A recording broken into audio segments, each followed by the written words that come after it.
So you're saying a trans man has the brain of a woman? No.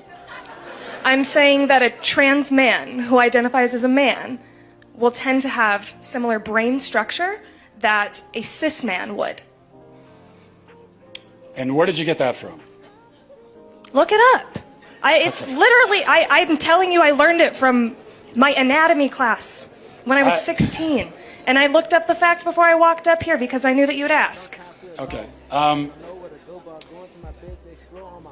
That's not true, but it also doesn't answer the question. So let's try to stay focused on one false claim at a time if we can, because we might get bogged down.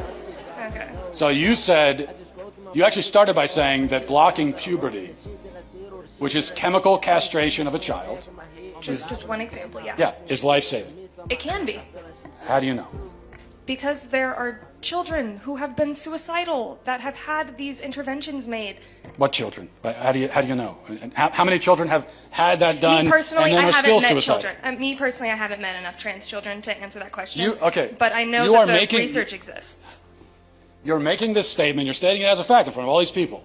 There must be a reason, there must be something that you encountered that led you to this rather radical conclusion that to save a child's life, you have to chemically castrate him.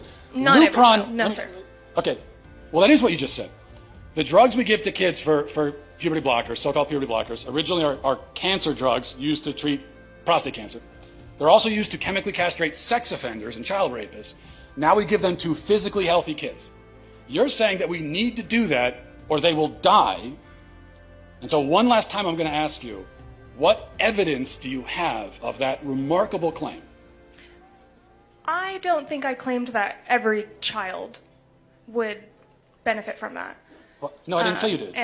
You said puberty blockers you said puberty blockers are life-saving. What evidence do you have for that? They can be. The evidence is the encounters with patients who have had these procedures done, and it has saved their, I don't want to say it saved their lives, but it has made their lives better.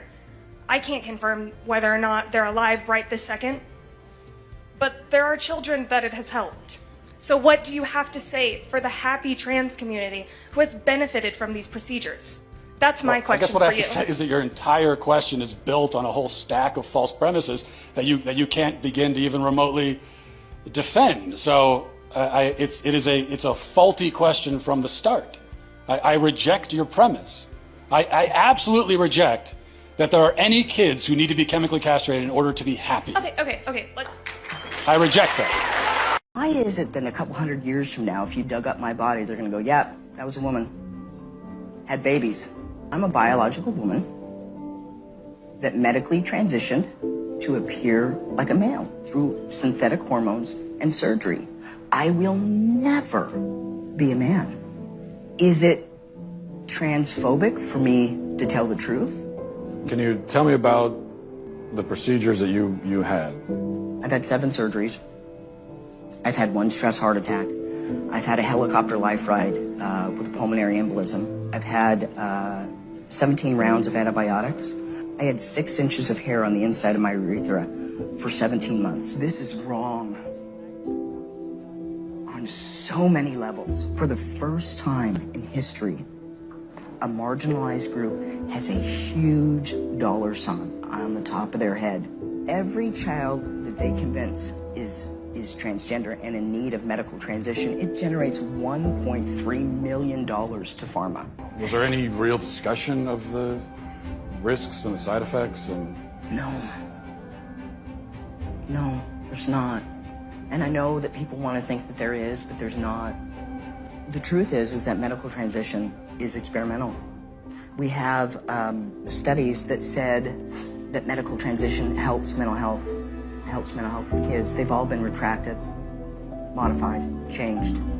But the only long-term study tells us 7 to 10 years is when transgender people are the most suicidal. We have 5 children's hospitals in the United States promoting that. What? That's a phalloplasty. That's a bottom surgery. We have 5 children's hospitals in the United States telling girls that they can be boys at $70,000 a pop. in a surgery that has a 67% complication rate. That will kill me from infection. I have 3 kids. At the age that they're doing this to kids. I'm not transphobic. I love my kids, and I love other people's kids, and you should too. What is your girlfriend and a t-shirt have in common? Shit, I'm on the phone right with her right now. What? You could buy them both for cheap. Huh? Bro, what you mean? Hold on, baby. Bro, you don't know me, bro. Don't play with me like that, bro. It's just a joke, bro. Babe. Just because he doesn't love you the way you want him to, doesn't mean he doesn't love you with everything he has. You should never apologize for saying what you feel. That's like saying sorry for being real. Always keep that in mind. If somebody truly values you and wants you in their life, they will never put themselves in the position to lose you.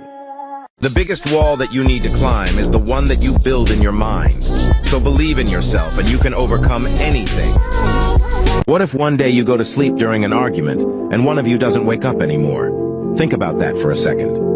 I don't know what happened that day, I just remember that you lost feelings and left me. It hurt more than anything, but I just act like it didn't. I miss you more than ever, even after everything you've done. No matter how many times you hurt me, I'll always come back and be there for you. I'm so in love with you and I don't even know why. You treated me like shit, but there's a part of me that can't move on. No matter how many people try to get with me, I only want you. You are my person. Although people tell me to move on because you weren't good for me, they'll never know the real you.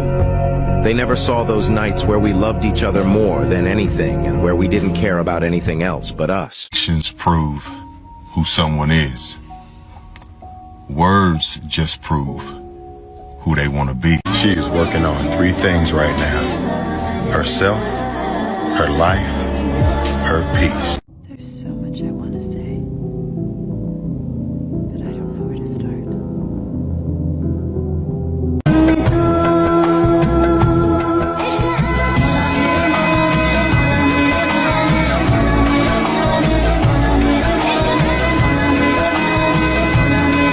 The best version of yourself comes with a lot of goodbyes.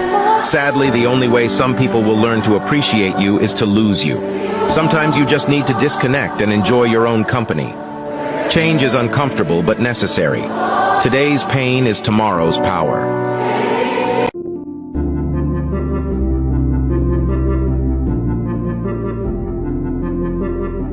Cause I'm staring at all these photographs. I guess the good things ain't meant to last. I gave you forever, you gave them all. I'll never fall in. A wise man once said, worrying does not take away tomorrow's troubles.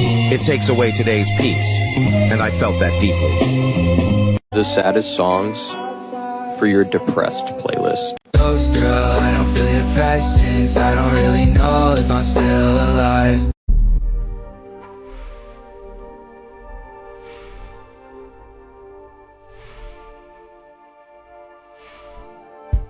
People look so different once you don't care about them anymore. You begin to notice how ordinary they are, how it was your love that made them unique, that placed them on some sort of pedestal. But when the veil of affection lifts, reality sets in. Their charm dissipates into the ether, and they blend into the crowd, just another face among billions. The quirks that once made you laugh now seem mundane, the words that used to inspire you, empty. The pedestal crumbles, revealing the human beneath the idol. Let me guess. You feel so empty. It's not even sadness at this point. It's just emptiness. You can't even cry anymore. Whenever something or someone hurts you, you just accept it because for so many years you fought, cried, hoped and prayed for everything to get better, but nothing worked. Now you're starting to give up, aren't you? Okay, so you're crying over the person that you thought was the love of your life, right? Which is completely normal because I know you're hurting. But let me ask you something. What did you really lose? And in case you forgot, let me pull out the receipts real quick, okay?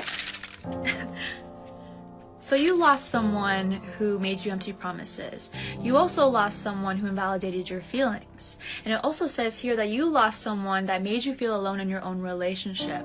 Someone who could never take accountability. Someone who gaslit and manipulated you. So, hun, it seems to me that they did you a favor by showing you who they really are. We tend to overlook the red flags and we fixate on the qualities that make the relationship good.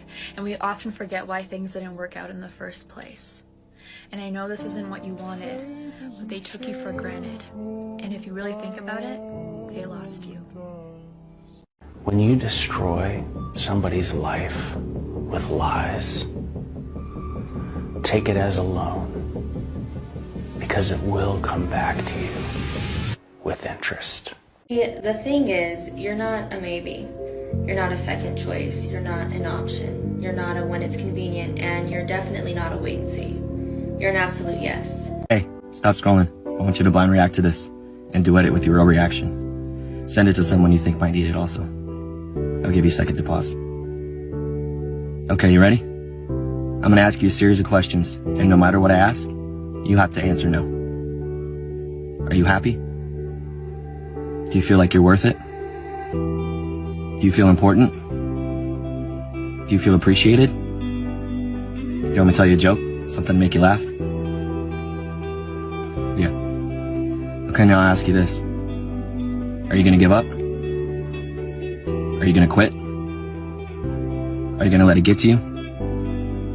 Is it gonna stop you? Yeah, I didn't think so. I'm proud of you. I don't know who needs to hear this, but my gut is telling me to share this story, so I'm going to. In 2013, I worked at a brewing company, and we had a group of regulars that would often come in and close out our bar side. And when you work in places like this, you get to know your regulars far more than just what their standard order is, and a lot of the staff was friends with the regulars, so they would sit down after their shift and have a drink with them, and I almost never did. But there was one night in particular where one of the regulars asked me to, and I thought it was weird, but I was like, you know what, all right, I'm going to have a drink. So I clock out, I sit down next to him, I order my beer, and I notice that he's drinking liquor. Another weird thing. Didn't say anything because he never drank liquor. He always had beer. We knew his order. He goes into this whole big speech about how amazing of a woman I am. I'm going to make someone so happy. I'm going to go so far in life. My kids are so blessed to have me. And it was really thoughtful. And it was another weird thing because he never talked like that. But I just said thank you. We said our goodbyes, and I drove home, and he drove down the road and killed himself. And for a really long time, I wondered what I could have done or said differently that would have saved his life. And I realize now that there's nothing I could have done that would have saved him, because when you're at that point, you're at that point. And I know that he probably felt so alone and like no one would care about him. But this random fucking waitress still thinks about him often 10 years later. And it changed my perception on how I treat people when I know that they're in crisis. Because I would much rather you hate me, and I would much rather become your enemy than for you to not be here anymore because I didn't say something. If you're in crisis and you think no one cares, they do. Even if it's just the random waitress at the bar you go to every night. We care. And you are so fucking loved. Please stay. Because the person who hurt you didn't get away clean. Y'all don't hear what I'm saying to you. You think you're the only one that had any pain because you went in the pit. But the one who threw you in the pit has to live with the guilt that you never did a thing to hurt them. And God is too just to let them get away without suffering. You can let that pain go. I don't care what kind of car they're driving. I don't care what kind of house they're living in. They remember. I don't care how they live or drink or party or dance. They remember. Some of the reasons that they get as drunk as they do and as high as they do is because they remember. Oh, y'all ain't gonna help me. Y'all not gonna help me, but I know I'm on to something. I know I'm on to something. You have to understand that God is a just God. He's an equalizer. He will make sure. The Bible said, vengeance is mine, saith the Lord. I will repay. You mess up when you try to get even. If you just step back and let God get even, God can get even better than you can.